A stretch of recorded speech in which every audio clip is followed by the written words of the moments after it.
Weight loss ಮಾಡ್ಬೇಕು ಅಂತ ಇರೋರು ಕಾಮನ್ ಆಗಿ ಮಾಡ್ಕೊಳ್ಳುವಂತ ಒಂದು ಚೇಂಜ್ ಏನಂತ ಹೇಳಿದ್ರೆ ಬ್ರೇಕ್‌ಫಾಸ್ಟ್ ಅಥವಾ ಡಿನ್ನರ್ ಟೈಮಲ್ಲಿ ಸ್ಮೂದೀಸ್‌ನ ಕುಡಿಯೋದು. ಸ್ಮೂದೀಸ್ ಕುಡಿಯೋದ್ರಿಂದ ನಿಜವಾಗ್ಲೂ ವೆಯ್ಟ್ ಲಾಸ್ ಆಗತ್ತಾ? ಸ್ಮೂದೀಸ್‌ನ ಡೈಲಿ ಕುಡಿಯೋದು ಸೇಫಾ ಇಲ್ವಾ ಅಂತ ನಾನು ಈ ವಿಡಿಯೋದಲ್ಲಿ ನಿಮ್ಗೆ ತಿಳಿಸ್ಕೊಡ್ತೀನಿ. ಸ್ಮೂದೀಸ್ ಬಂದು ಒಂದು ಲಿಕ್ವಿಡ್ ಕ್ಯಾಲರಿ ಆಗಿರುತ್ತೆ. ನಾವು ನಾರ್ಮಲ್ ಆಗಿ ಬ್ರೇಕ್‌ಫಾಸ್ಟ್ ಏನ್ ತಿಂತೀವಿ ಅದ್ರಲ್ಲಿ ಸಿಗುವಂತ ಕ್ಯಾಲರೀಸ್‌ಗಿಂತ ಜಾಸ್ತಿ ಕ್ಯಾಲರೀಸ್ ಸ್ಮೂದೀಸ್ ಅಲ್ಲಿ ಇರುತ್ತೆ. ಅದರ ಜೊತೆಗೆ ನಾವು ಯಾವುದೇ ಫುಡ್‌ನ ಚೀವ್ ಮಾಡಿ ತಿಂತೀವಲ್ಲ, ಆ ಫುಡ್‌ನ ತಿಂದಾಗ ನಮ್ಮ ಬ್ರೈನ್‌ಗೆ ಸಿಗ್ನಲ್ ಹೋಗ್ತಾ ಇರುತ್ತೆ. ನಾವು ಚೀವ್ ಮಾಡಿ ತಿಂತಾ ಇದೀವಿ.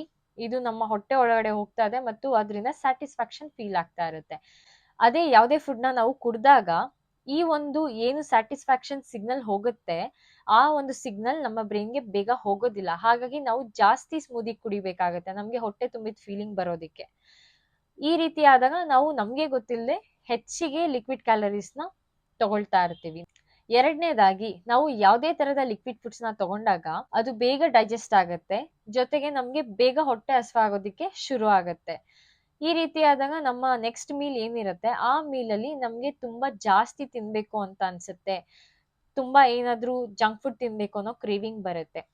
ನೀವು ಸ್ಮೂದೀಸ್‌ನ ವಾರದಲ್ಲಿ 2 ಅಥವಾ 3 ಸಾರಿ ತಗೊಳ್ಳೋದ್ರಿಂದ ಯಾವುದೇ ತೊಂದ್ರೆ ಇಲ್ಲ. ಸ್ಮೂದೀಸ್ ಒಂದು ವೆಯ್ಟ್ ಲಾಸ್‌ಗೆ ಯೂನಿವರ್ಸಲ್ ಫುಡ್ ಅಂತೂ ಅಲ್ಲ.